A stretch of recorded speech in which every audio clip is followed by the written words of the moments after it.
ఎదుగుతున్న లేత శరీరాలపై కర్కశంగా బరువు మోపుతున్న సమాజం, వికసిస్తున్న మనసుపై విరుచుకుపడుతున్న పని ఒత్తిడి ఫలితం, నవ్వుల పువ్వులు పెదవులపై విరబూయాల్సిన క్షణం, బాధల కేదారంలో ముడుచుకుపోతున్న బాల్యం.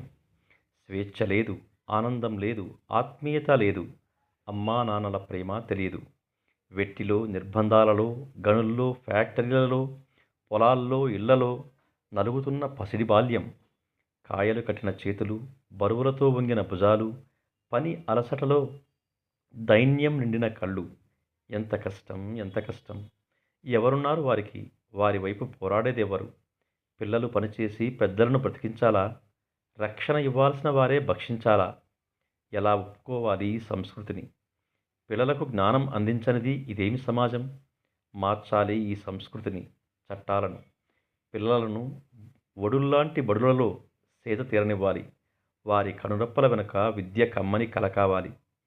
స్వేచ్ఛలోని మాధుర్యాన్ని, ఆత్మీయతలోని అనుభూతిని, అక్షరాల్లోని ఆకర్షణను, చదువులోని ఆనందాన్ని వారిని అనుభవించనీయండి. ఆపొద్దు, ఆపలేరెవరూ వారిని. అరుగో వస్తున్నారు పిల్లలు బడులకు.